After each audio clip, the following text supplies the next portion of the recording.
अंतर मन में ज्योति जगा लो, होगा दूर अंधेरा।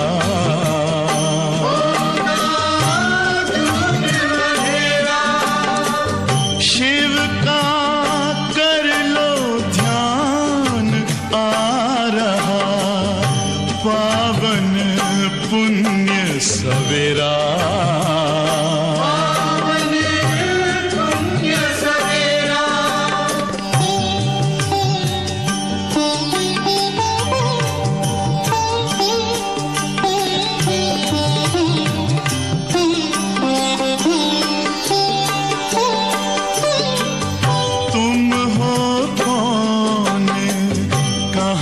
से आए अपने आप को जानो, राजयोग के द्वारा अपना परम पिता पहचानो। इसी राजपथ पर चलकर पालो अपना बसेरा।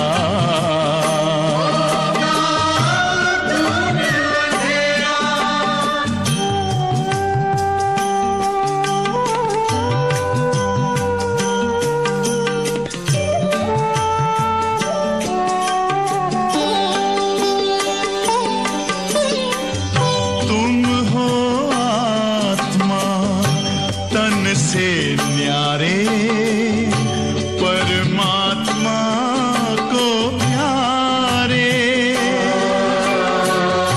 दिव्य गुणों को धारण करके योगी बनो दुलारे। ज्योति बिंदु ही तोड़ेगा ये माया का घेरा।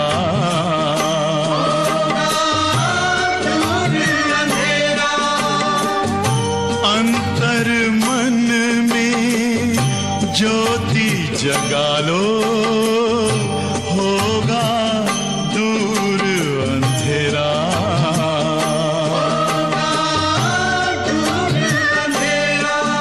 ओम शांति, शांति, ओम शांति।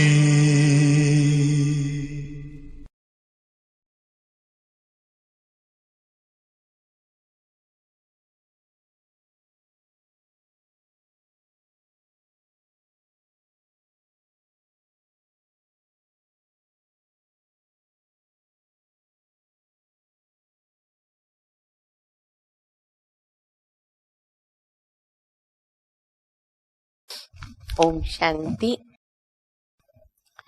मुरली की तारीख है 13/10/2020।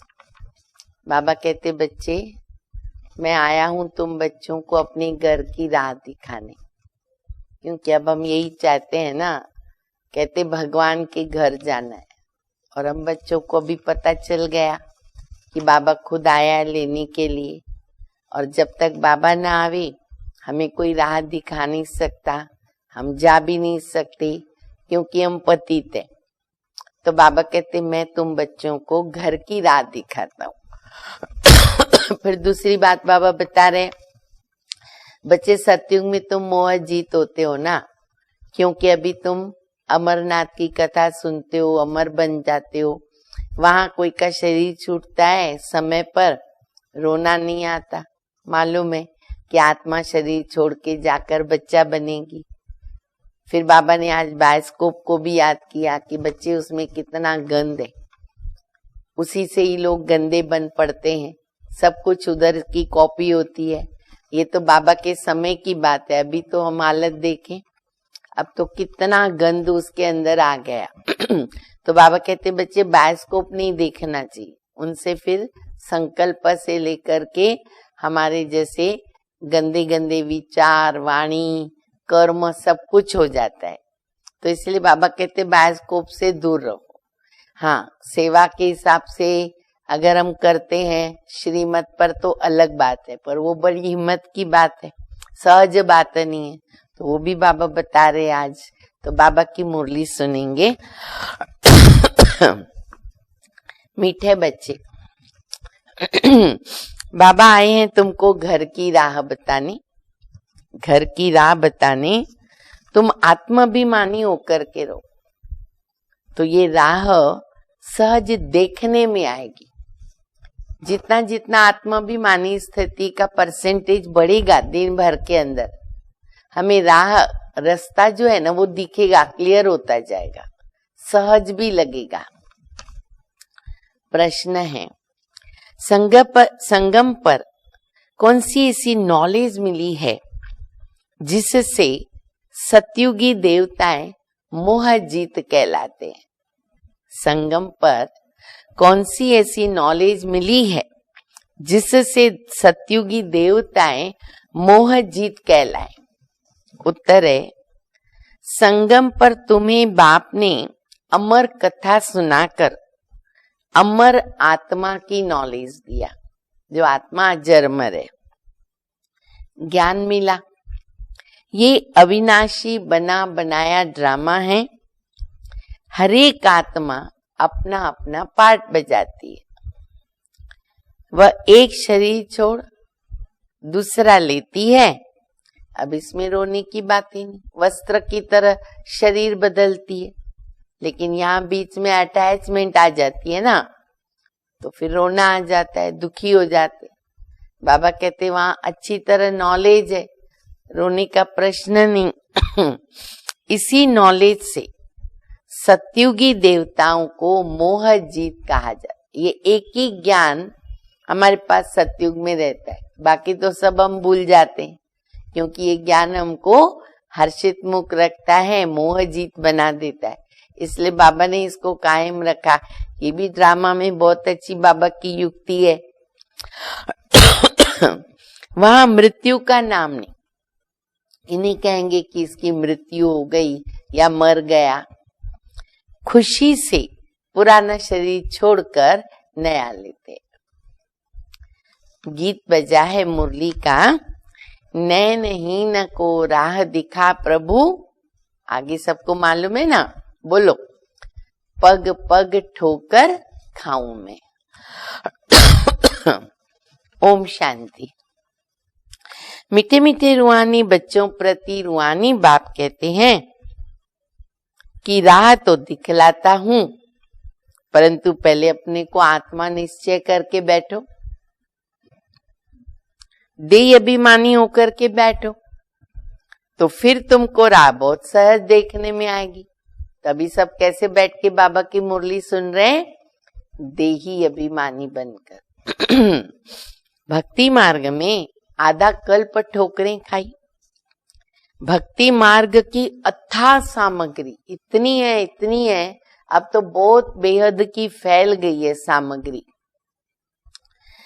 अब बाप ने समझाया है, बेहद का बाप तो एक ही है। बाप कहते मैं तुमको रास्ता बता रहा हूं। भक्ति मार्ग में रास्ता कोई ने नहीं बताया। दुनिया को ये भी पता नहीं कि कौन सा रास्ता बताते। मुक्ति जीवन मुक्ति, गति सदगति का। मुक्ति कहते शांति धाम। आत्मा शरीर बिगर कुछ बोल नहीं सकती। कर्म इंद्रियों द्वारा ही आवाज होता है। मुख से आवाज होता, मुख है बोलने के लिए। मुख न हो तो आवाज कहां से आएगा? आत्मा को शरीर चाहिए, कर्म इंद्रियां चाहिए। अगर मुख इंद्री काम नहीं करती है तो आत्मा है शरीर में, फिर भी वो गूंगे कहलाते। कान काम नहीं करता, बहरे। आंख काम नहीं करती तो अंधे। तो कर्म इंद्री बिगर आत्मा न देख सकती, न बोल सकती, न सुन सकती। आत्मा को ये कर्म इंद्रियां मिली है कर्म करने के लिए। रावण राज्य में तुम विकर्म करते हो, ये विकर्म छिछी कर्म हो जाते। बाबा ने कर्म, अकर्म, विकर्म तीनों की गति समझा दी। तो बाबा कहते रावण के राज्य में जो तुम्हारे कर्म हुए छी विकर्म हो गए। सतयुग में रावण ही नहीं है तो हमारे कर्म कैसे होते? सतयुग में अकर्म होते, अकर्म होते, हिसाब किताब कुछ नहीं बनता। वहां 5 विकारी नहीं होते, उसको कहा जाता स्वर्ग। भारतवासी स्वर्गवासी थे, अब कहेंगे नरकवासी। विषय वैतरणी नदी में गोता खाते रहते हैं, सब एक दो को दुख देते रहते हैं। अब कहते बाबा ऐसी जगह ले चलो जहां दुख का नाम नहीं। एक दूसरा गीत भी कभी कभी बजता है ना, इस पाप की दुनिया से कहीं और ले चल जहां सुख हो, चैन हो। वह तो भारत जब स्वर्ग था तो दुख का नाम नहीं था। स्वर्ग से नरक में आए, अभी फिर स्वर्ग में जाएंगे। ये खेल है, स्वर्ग नरक, दुख सुख, उतरना चढ़ना, खेल बना हुआ है। बाप बच्चों को बैठ समझाते हैं। सच्चा सच्चा सत्संग ये है, नोटेड पॉइंट है, सच्चा सच्चा सत्संग, सत्य का संग ये है जहां हम बाबा की मुरली सुन रहे। तुम यहाँ सतबाप को याद करते हो जो ऊंचते ऊंच भगवान है, वो है रचता, उनसे वर्षा मिलता। बाप बच्चों को वर्षा देंगे ना, हद का बाप होते हुए भी फिर याद करते ना कि हे भगवान परम पिता परमात्मा रहम करो। सिद्ध होता है आत्मा का पिता अलग है। भक्ति मार्ग में धक्के खाते खाते हैरान हो गए, थक भी गए, हैरान भी हो गए। कहते हे बाबा हमको सुख शांति का वर्षा दो, सुख चाहिए, शांति चाहिए। ये तो बाप ही दे सकता है, और वो भी बाबा देते 21 जन्मों के लिए। हिसाब करना चाहिए, सतयुग में जब इनका राज्य था तो जरूर थोड़े से मनुष्य होंगे, एक ही धर्म था, एक ही राजाई थी, तो उनको कहते स्वर्ग, सुख धाम। नई दुनिया को कहा जाता सतो प्रधान और पुरानी को कहेंगे तमो प्रधान। हर एक चीज पहले सतो प्रधान फिर सतो रजो तमो में आती है। छोटे बच्चे को सतो प्रधान कहेंगे। हर चीज 4 अवस्थाएं पास करती है, बच्चा, जवान, गृहस्थी, वृद्ध, हर चीज को 4 स्टेजेस में पास करना पड़ता। सृष्टि चक्र भी 4 युगों का मेन, फिर सुबह, दोपहर, शाम, रात, फिर सुबह होनी है। ऋतु भी 4 घूमती रहती है, 4 स्टेजेस बनी हुई है। छोटे बच्चे सतो प्रधान, छोटे बच्चे को महात्मा से भी ऊंच कहते। महात्मा है तो फिर भी जन्म लेते, फिर बड़े होके जाके विकारों का अनुभव करके फिर घर बार छोड़ के भागते। बच्चों को तो बाकी भी इनोसेंट होते तो महात्मा कहेंगे, और वो जो बड़े महात्मा कहलाते हैं बाबा कहते वो तो घर बार छोड़ते हैं, जन्म तो विकार से लिए ही लिया, लेकिन सब अनुभव करने के बाद घर बार छोड़ के जाते हैं। छोटे बच्चों को तो विकारों का पता ही नहीं होता है, बिल्कुल इनोसेंट है, इसलिए वो महात्मा से भी ऊंचे कहे जाते। लेकिन अब जमाना इतना खराब हो गया है, इतना विकारों की चरम सीमा बढ़ चुकी है, जब से ये इंटरनेट, यूट्यूब आदि सब चलता है, आजकल बच्चे भी देखो क्या कर्म कर लेते हैं। तो बच्चे भी सतो प्रधान नहीं रहे, क्योंकि ये अंतिम समय है ना। देवताओं की महिमा गाते हैं, सर्वगुण संपन्न, 16 कला संपूर्ण। साधुओं की ये महिमा कभी नहीं करेंगे। महात्मा कहेंगे, महान आत्मा कहेंगे, चरणों में झुकेंगे। बाबा कहते सर्वगुण संपन्न, 16 कला संपूर्ण सिर्फ देवी देवताओं को कहेंगे, क्योंकि जन्म तो विकार से लिया ना साधुओं ने। बाप ने हिंसा और अहिंसा का अर्थ समझाया है। किसको मारना उसको कहते हिंसा, और सबसे बड़ी हिंसा है काम कटारी चलाना। डबल हिंसक और डबल अहिंसक। देवता हिंसक भी नहीं होते और काम कटारी भी नहीं चलाते, तो वो है डबल अहिंसक। और आज की दुनिया में सब है डबल हिंसक। बाबा कहते अब मैं आया हूं तुमको मनुष्य से देवता बनाने। देवताएं तो होते सतयुग में, यहाँ कोई भी अपने को देवता तो नहीं कह सकते ना। समझते हैं हम नीच हैं, पापी हैं, विकारी हैं, बोलते भी हैं प्रभु के आगे मंदिर में जाकर कि हम नीच हैं, पापी हैं, विकारी हैं। फिर अपने को देवता कैसे कहेंगे? तो इसीलिए क्या गड़बड़ कर दिया, हिंदू धर्म कह दिया। अब कौन सा धर्म बोले?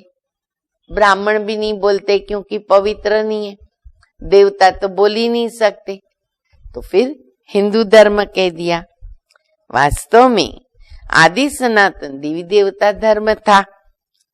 हिंदू तो हिंदुस्तान से निकाला, नाम उधर से निकाला, उन्होंने फिर हिंदू धर्म कह दिया। हिंदुस्तान नाम रखा भारत का और हिंदू धर्म बना दिया। तुम कहेंगे हम देवता धर्म के हैं तो भी हिंदू में लगा देते। वो पॉपुलेशन गिनती करने आते हैं ना, तो पूछते हैं, अगर हम बोलेंगे हम ब्राह्मण हैं, देवता बन रहे, गिनती किस में करेंगे? हिंदू धर्म में करेंगे। कहेंगे हमारे पास कॉलम हिंदू धर्म का है, तुम्हारा देवता धर्म का कॉलम नहीं हमारे पास, और ब्राह्मण भी हिंदू में आ जाएंगे। पतित होने के कारण वो अपने को देवता नहीं कह सकते। अब तुम जानते हो हम पूज्य देवता थे, अब पुजारी बने। पूजा भी पहले हम सिर्फ शिव की करते हैं, फिर व्यभिचारी पूजा बनती है, शुरू होती है। बाप एक है, उनसे वर्षा मिलता, बाकी तो अनेक प्रकार की देवियां भी देखो कितने नाम है। गांव गांव में देवी का नाम नया मिलेगा, और कुल देवी भी सबकी अलग होती है, उनसे कोई वर्षा नहीं मिलता। इस ब्रह्मा से भी तुमको वर्षा नहीं मिलता। एक है निराकारी बाप और दूसरा है साकारी बाप। साकारी बाप होते हुए भी हे भगवान, हे परमपिता परमात्मा कहते हैं। लौकिक बाप को तो ऐसे नहीं कहेंगे ना, हे भगवान, हे परमपिता परमात्मा। इसका मतलब सिद्ध होता है, दो बाप तो इजीली सिद्ध हो जाते हैं ना। तो वर्षा तो किससे मिलेगा? बेहद का वर्षा बेहद का बाप देगा ना। वर्षा तो बाप से ही मिलता है। लौकिक में भी पति और पत्नी हाफ पार्टनर होते हैं, तो उनको फिर आधा हिस्सा मिलना चाहिए। पहले आधा उनका निकाल, बाकी आधा बच्चों को देना चाहिए। परंतु आजकल तो बच्चों को ही सारा धन दे देते। पहले के जमाने में ऐसे नहीं था, लेकिन आजकल हिस्सा रख भी देते। आजकल तो सबको जैसा जिसमें मन में जो आता है उसके लिए कर लेते हैं, विल बना देते हैं। कोई कोई का मोह बहुत होता है, समझते हमारे मरने के बाद बच्चा ही हकदार रहेगा। आजकल के बच्चे तो बाप के चले जाने पर माँ को पूछते भी नहीं है, इसलिए पत्नी का नाम होना बहुत जरूरी हो जाता है, क्योंकि बच्चों का कोई भरोसा नहीं। पहले तो लड़का होता, सोचते सुखी होंगे, बहू आएगी घर में सुख देगी। अब तो कहते बहू आएगी माँ को ही अलग कर देगी। तो तो ऐसी बात हो जाती, इसलिए कहते बेटी फिर भी अच्छी है, काम आती है, मजबूरी में वही काम आ जाती है। तो बाबा कहते हैं कि बच्चे क्या करते, माँ को पूछते ही नहीं। कोई कोई मातृ स्नेही होते, कोई तो इतने अच्छे मातृ स्नेही होते, बड़ी दिल से प्रेम से माँ की सेवा करते। इतनी उनको तकलीफ होती, हाथ में देना पड़ता है तो भी बच्चा बड़े प्यार से माँ की सेवा करता है, और करना भी चाहिए, क्योंकि माता पिता का ऋण बच्चे कभी नहीं चुका सकते। क्या उन्होंने मेहनत की है हमारे ऊपर, पालना दी है। कोई कोई मातृ स्नेही भी होते हैं, कोई फिर मातृ द्रोही होते हैं।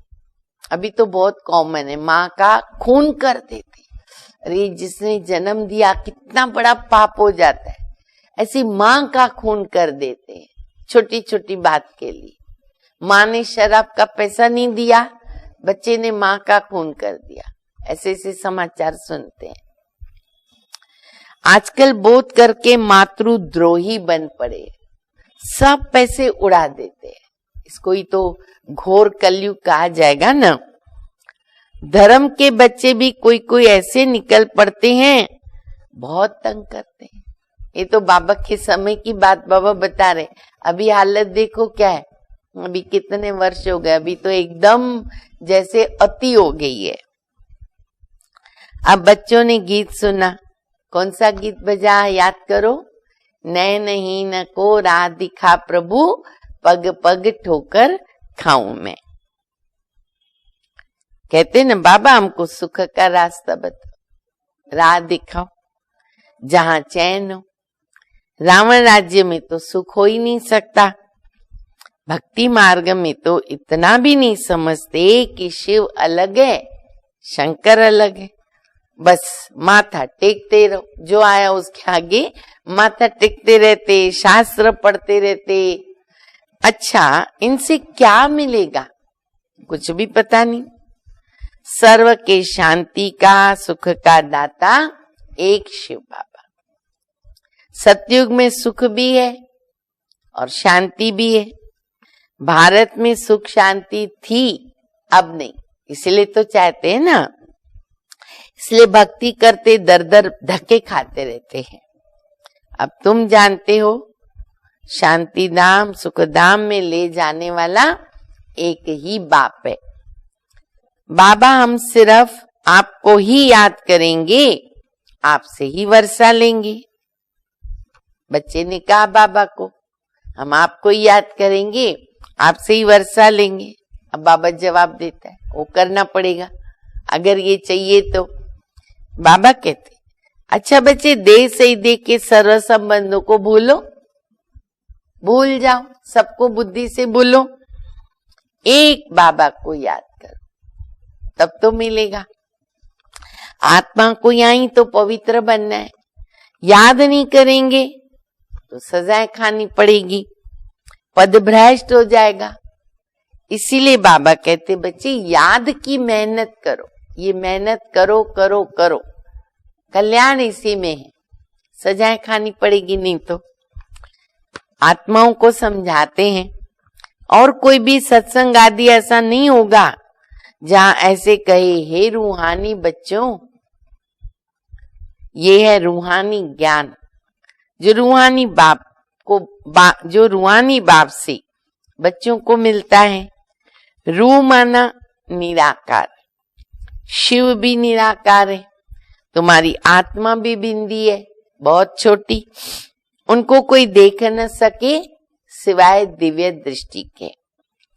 दिव्य दृष्टि बाप देते, वो दिव्य दृष्टि की चाबी है ही बाबा के पास। भगत बैठकर हनुमान गणेश आदि की पूजा करते हैं तो उनका साक्षात्कार, अब उनका साक्षात्कार कैसे हो? तो बाबा कहते दिव्य दृष्टि दाता तो मैं ही हूं, कराने वाला मैं हूं। जो बहुत भक्ति करते हैं ना, तो फिर मैं उनको साक्षात्कार कराता हूं। अल्पकाल की इच्छा तो पूरी करनी पड़ती भगवान को, हाँ, पर फायदा कुछ भी नहीं है। साक्षात्कार करा दिया, फायदा कुछ नहीं। क्या होता है, सिर्फ खुश हो जाते, खुश, अरे हमने साक्षात्कार किया, पर कुछ बनते तो नहीं जीवन में, पाप तो फिर भी करते रहते, मिलता तो कुछ भी नहीं है। पढ़ाई भी कर, कुछ बन थोड़ी सकेंगे। बनने के लिए पढ़ना पड़े, कुछ प्रैक्टिकल धारणा करनी पड़े, तब तो बनेंगे। देवताएं सर्वगुण संपन्न हैं, तुम भी तो ऐसे बनो ना। बाकी तो वो है सब भक्ति मार्ग का साक्षात्कार। सचमुच कृष्ण से झूलो, स्वर्ग में उनके साथ रहो। बाबा वो चांस दे रहे, वो है मदार सारा पढ़ाई पर। जितना श्रीमत पर चलेंगे उतना ऊंच पद पाएंगे, उतना कृष्ण के नजदीक रहेंगे और ये सब सुख प्राप्त कर सकेंगे। श्रीमत भगवत गीता गाई हुई है, श्रीमत भगवान की वो गाई हुई है, कृष्ण की तो श्रीमत नहीं है ना। परमपिता परमात्मा की श्रीमत से कृष्ण की आत्मा ने ये पद पाया, उसने भी श्रीमत का पालन किया, तब ये पद पाया। तुम्हारी आत्मा भी देवता धर्म में थी, अर्थात कृष्ण के घराने में थी। भारतवासियों को ये पता नहीं कि राधे कृष्ण आपस में क्या लगते, दोनों ही अलग अलग राजाई के थे। फिर स्वयंवर के बाद लक्ष्मी नारायण बनते हैं। अब ये सभी बातें बाप आकर के समझाते हैं, पहले तो हमें कुछ भी पता नहीं था ना, और राधे कृष्ण ही लक्ष्मी नारायण बनते हैं, ये भी हम बच्चों को मालूम नहीं था। अब तुम पढ़ते हो स्वर्ग का प्रिंस प्रिंसेस बनने के लिए। प्रिंस प्रिंसेस का जब स्वयंवर होता है ना, तो नाम बदलता है, वहां दोनों का नाम बदलता है, यहाँ पर सिर्फ कन्या का, कुमारी का नाम बदलता है। तो बाप बच्चों को ऐसा देवता बनाते हैं।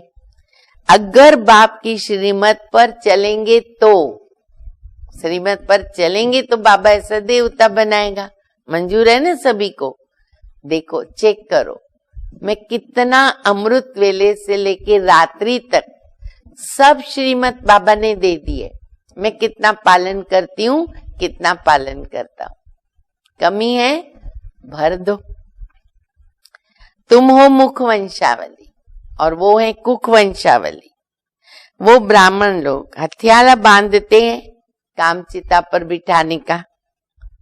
अब तुम सच्ची सच्ची ब्राह्मणियां काम चिता से उतार कर ज्ञान चिता पर बिठाने का हथियाला बांध देते हो। देखो कितना फर्क हो गया।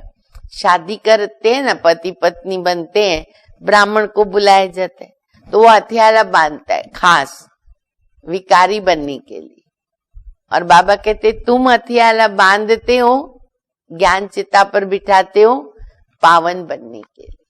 हम ब्राह्मणों में कितना फर्क है। वह छोड़ना पड़े। यहाँ के बच्चे तो लड़ते झगड़ते, पैसा भी सारा बर्बाद कर देते। आजकल दुनिया में बहुत गंद है। सबसे गंदी बीमारी है बायोस्कोप। नई पिक्चर लगी और दौड़ेंगे देखने के लिए। अच्छे बच्चे भी बायोस्कोप में जाने से न खराब हो पड़ते। वो संग ही ऐसा है, बहुत खराब संग है, भल भले को बिगाड़ देता है। इसलिए ब्रह्मा कुमार कुमारियों को बायोस्कोप में जाने की मना है।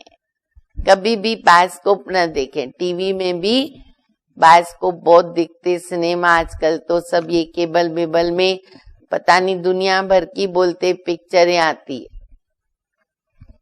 बाबा कहते नहीं बच्चे। फिर देखो बाबा क्या बताते, हाँ जो मजबूत है उनको बाबा कहते वहां भी तुम जाके सर्विस करो, उनको समझाओ कि ये तो हद का बायोस्कोप है और ये दुनिया बेहद का बायोस्कोप है। लेकिन कौन ये जा सकता है देखने जिसमें इतना सेवा करने की ताकत है, हिम्मत है, और वो भी श्रीमत पर। जैसे देखो बहुत वर्ष पहले एक पिक्चर आई थी काफी वर्ष पहले, कण कण में भगवान। तो मेरे ख्याल से शायद नलिनी दीदी को बाबा ने बोला, अच्छा बच्ची पिक्चर देख के आओ, कण कण में भगवान तो गलत बताते, जा करके फिर डायरेक्टर को समझाओ, देखो क्या बताते, फिर उस पर बताओ। एक पिक्चर का बाबा नाम लेता है, गीत गाया पत्थरों ने। बाबा कहते कभी पत्थर गीत गाते? तो इसीलिए बाबा कहते हैं अगर जाने की ताकत है किसके लिए, सेवा के लिए, तो भी श्रीमत पर। अभी तो वो समय ही नहीं रहा है, अब जाने की जरूरत ही नहीं है। तो बाबा कहते ये बेहद का बायोस्कोप है, बेहद के बायोस्कोप से फिर ये हद के झूठे बायोस्कोप निकले हुए हैं। अभी तुम बच्चों को बाप ने समझाया है कि मूल वतन जहां सब आत्माएं रहती हैं, फिर बीच में आता है सूक्ष्म वतन जो क्रिएट होता है केवल संगम युग पर, ब्रह्मापुरी, विष्णुपुरी, शंकरपुरी। ये है साकार वतन। नीचे खेल सारा यहाँ चलता है, ये चक्र फिरता ही रहता है। तुम ब्राह्मण बच्चों को सुदर्शन चक्रधारी बनना है, देवताओं को नहीं। दिया देवताओं को है अलंकार, बनना हमको है। क्यों देवताओं को दिया, क्यों हमको नहीं दिया, जबकि हमको बनना है?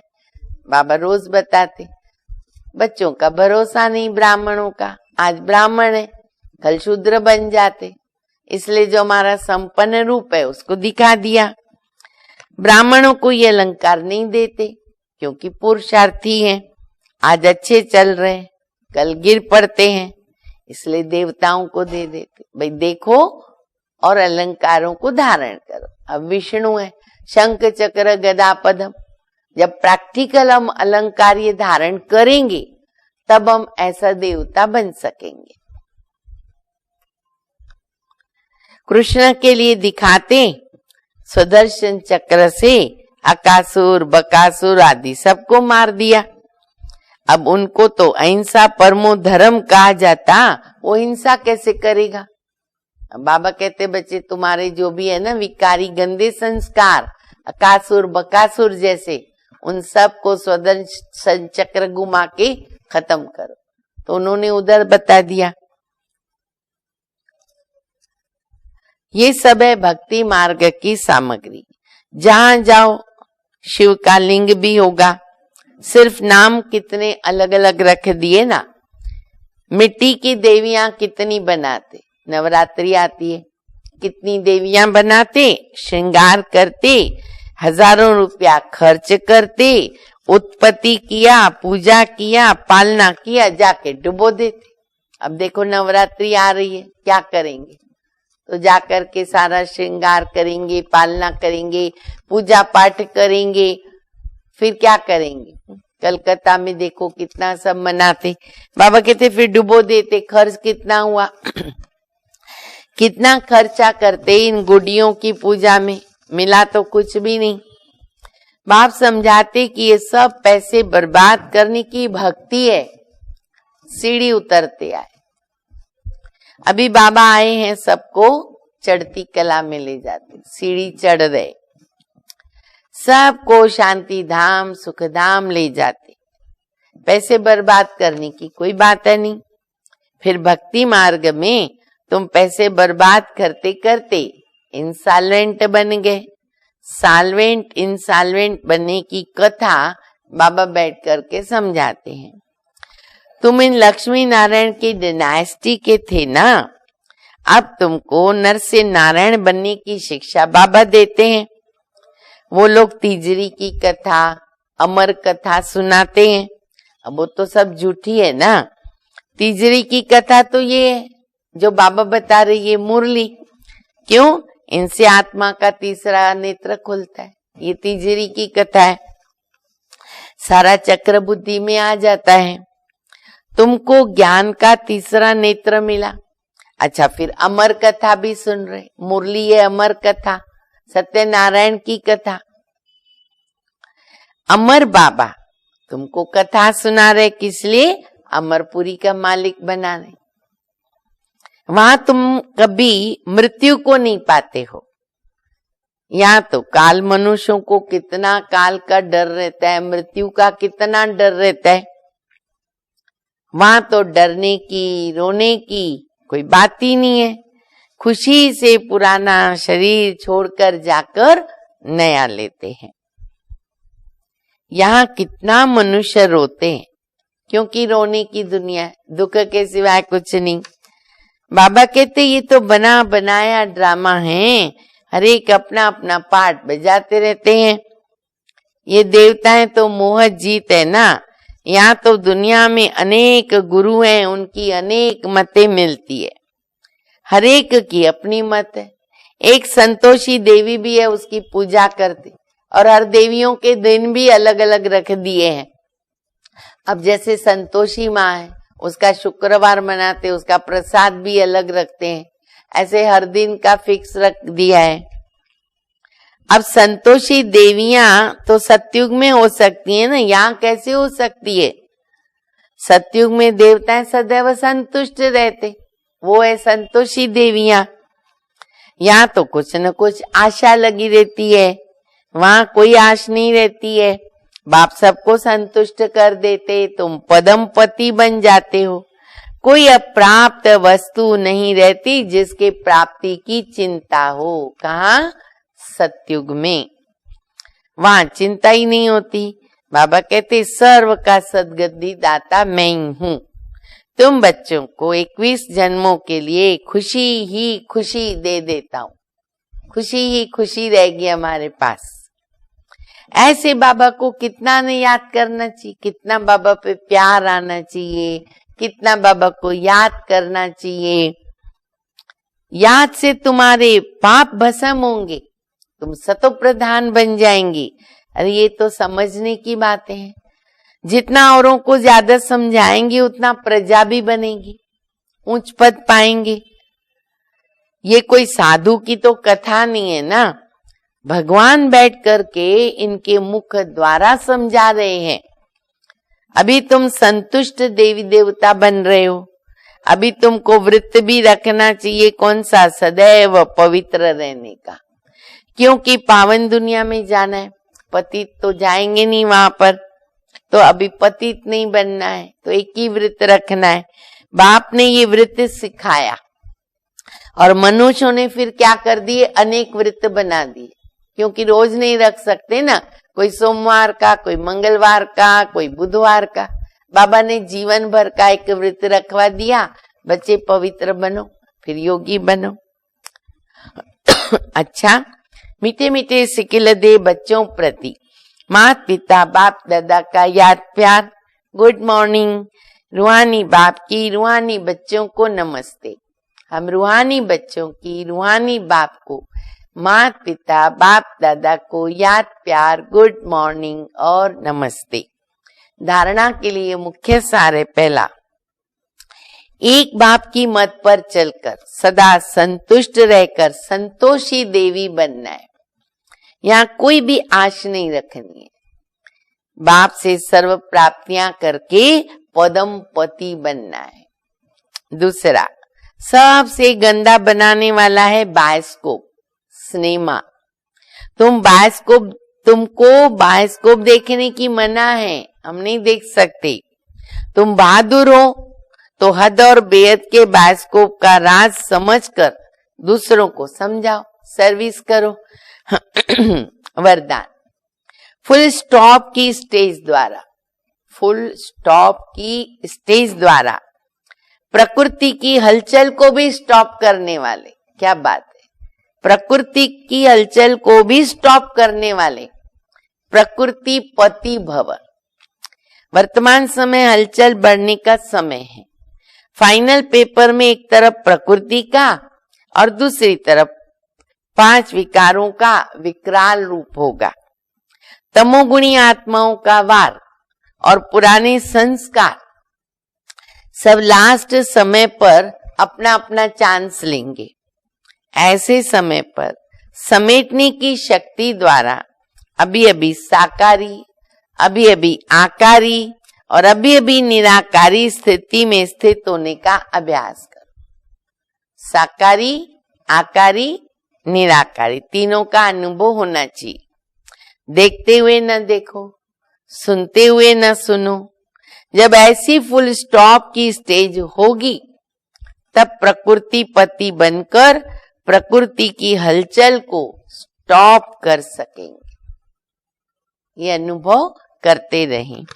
स्लोगन है, निर्विघ्न राज्य अधिकारी बनने के लिए, जो निर्विघ्न राज्य अधिकारी बना रहा है, वो बनने के लिए निर्विघ्न सेवाधारी बनो। यहाँ पर अपना ऐसा स्वभाव संस्कार न हो जो बाबा के यज्ञ में विघ्न बने। जब यहाँ निर्विघ्न सेवाधारी बनेंगे तो राज्य भी ऐसा पा सकेंगे। ओम शांति।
मुझे ओम शांति